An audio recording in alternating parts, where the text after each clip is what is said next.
오늘 말씀은 느헤미야 7장 1절부터 38절까지입니다. 성벽이 건축됨에 문짝을 달고 문지기와 노래하는 자들과 레위 사람들을 세운 후에 내 아우 하나니와 영문에 관한 하나냐가 함께 예루살렘을 다스리게 하였는데, 하나냐는 충성스러운 사람이요 하나님을 경외함이 무리 중에서 뛰어난 자라.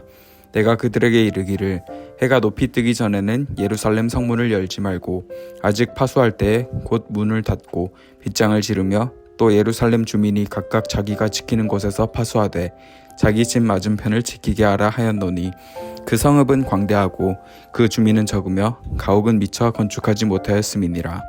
내 하나님이 내 마음을 감동하사 귀족들과 민장들과 백성을 모아 그 계보대로 등록하게 하심으로 내가 처음으로 돌아온 자의 계보를 얻었는데, 거기에 기록된 것을 보면 옛적에 바벨론 왕 느부갓네살에게 사로잡혀 갔던 자들 중에서 노임을 받고 예루살렘과 유다에 돌아와 각기 자기들의 성읍에 이른 자들, 곧 수르바벨과 예수아와 느헤미야와 아사랴와 라하랴와 나하마니와 모르드게와 빌산과 미스베렛과 비그웨와 느훔과 바하나와 함께 나온 이스라엘 백성의 명수가 이러하니라.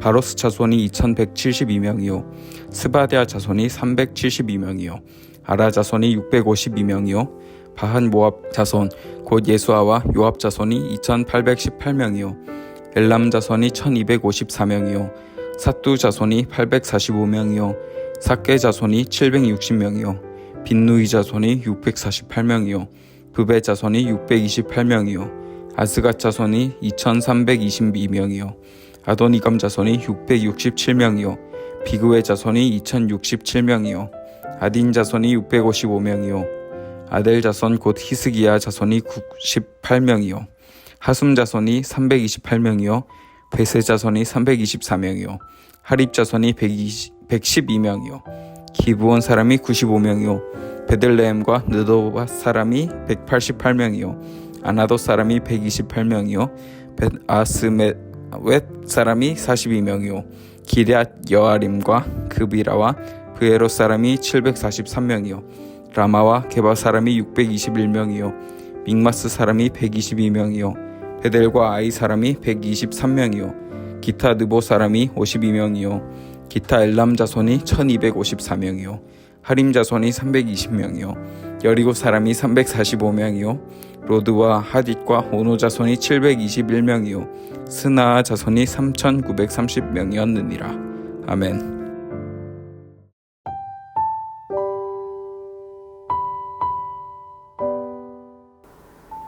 성벽 공사가 드디어 마무리되었습니다. 52일 만에 이룬 놀라운 성과입니다. 성벽 공사가 마무리됨에 따라서 하나님 나라는 점점 든든하게 세워져 갑니다. 하지만 여전히 많은 위협들이 남아 있습니다. 국가가 이루어지려면 영토와 국민과 주권이 있어야 합니다. 하나님 나라의 성벽, 그 영토는 준비되었지만 그곳에 살아갈 백성과 그곳을 다스릴 하나님의 통치가 온전히 회복되어야 합니다. 오늘 말씀에서는 성벽을 지키는 사람들의 모습이 나옵니다. 성벽을 지킨다는 것은 성을 다시 무너뜨리게 하려는 대적의 세력을 막고 그 성에 머무르는 하나님의 백성들을 지키려는 목적이 있죠.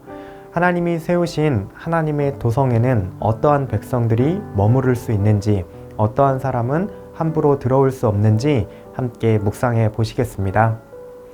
첫째, 하나님 나라의 도성은 하나님을 예배하는 자들이 살아가는 곳입니다.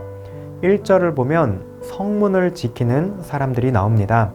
성벽이 건축됨에 문짝을 달고 문지기와 노래하는 자들과 레위 사람들을 세운 후에 이렇게 말합니다. 문지기와 함께 노래하는 자들과 레위 사람들을 세웠다고 말합니다. 보통 이 보초는 군인들이 서기 마련인데요. 느헤미야는 노래하는 자들, 레위 사람들, 즉 성전을 섬기던 사람들로 하여금 출입을 지키게 합니다. 이것이 의미하는 바는 무엇일까요? 많은 학자들은 전문적인 군사훈련을 받은 문지기가 부족하기 때문에 노래하는 자들과 레위인들을 보충했을 것으로 설명하기도 하는데요. 이러한 의도를 전혀 무시할 수는 없겠지만 노래하는 자들과 레위인들이 성전에서 맡던 그 역할을 생각해 보면 이들은 성전에서 뿐만 아니라 성벽에서도 마찬가지로 비슷한 일들을 하지 않았을까 유추해 볼 수 있겠습니다. 즉, 하나님의 도성에서 하나님을 예배하기에 합당한 질서를 유지하고 바로잡는 일을 성문에서부터 행했을 것입니다.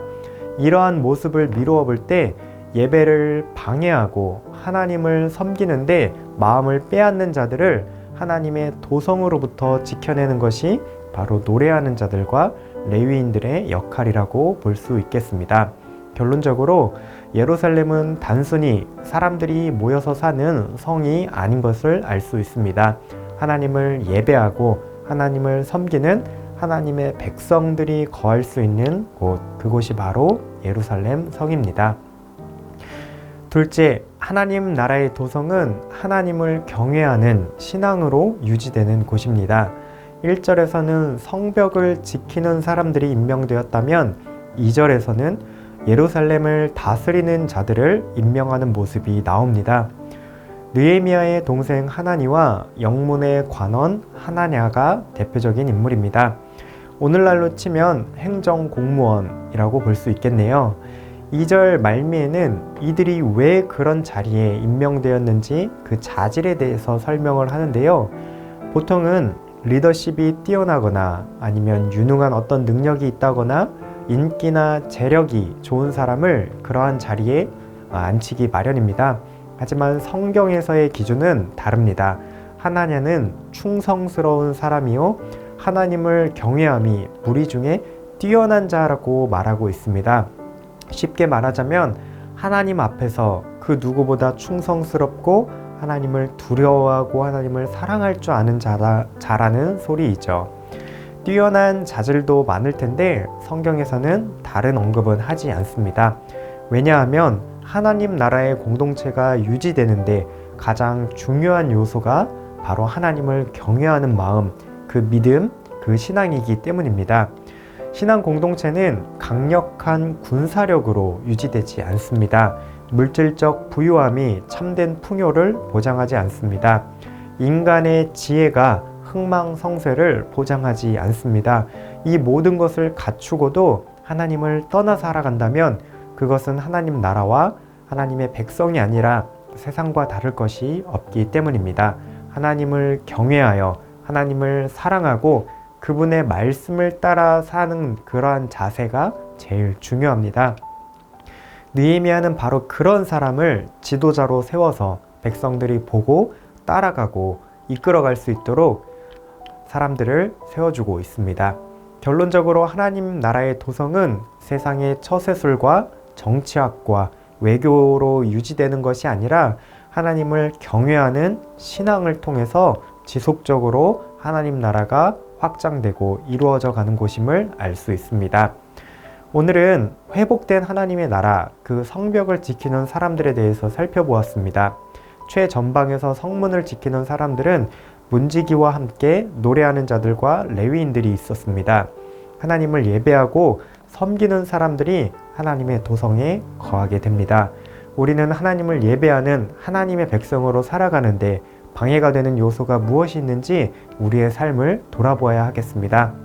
하나님을 바라보고 하나님을 의지하지 못하게 우리의 마음을 빼앗는 세상의 요소들을 점검합시다. 세상의 즐거움, 세상의 편리함, 평안함, 세상이 주는 만족감, 이러한 것들이 하나님으로부터 우리의 마음을 많이 빼앗곤 합니다. 그러한 것들은 우리의 삶에 영원하고 궁극적인 만족을 주지 못한다는 사실, 이것을 기억하며 하나님 한 분 예배하는 기쁨을 우리가 날마다 회복하면 좋겠습니다. 또한 하나님 나라의 공동체는 하나님을 경외하는 신앙을 통해서 유지됩니다. 우리 안에 우선순위를 올바르게 점검해 보면 좋겠습니다. 세상의 지혜와 기술이 전혀 쓸모없지는 않지만 하나님이 없다면 우리의 모임은 세상 모임과 다르지 않습니다. 하나님을 사랑하고 두려워할 때에 그것을 최우선순위로 삼을 때 우리는 세상과 다르게 세상은 이루어줄 수 없는 방식으로 우리의 공동체를 아름답고 선하게 만들어갈 수 있게 될 것입니다. 하나님을 예배하고 하나님을 경외하며 아름다운 하나님 나라, 그 공동체를 이루어가는 청년가족 되시기를 바랍니다. 함께 기도하시겠습니다. 우리의 시선을 빼앗는 세상의 즐거움, 편안함, 만족에서 돌이켜 하나님을 예배하는 영원한 기쁨 누리게 하옵소서. 세상의 방식보다 하나님을 경외하는 믿음과 신앙의 방식에 우선순위를 갖게 하옵소서. 오늘도 하나님의 방식으로 하나님과 함께 일상을 살아가는 하루 되시기를 소망합니다.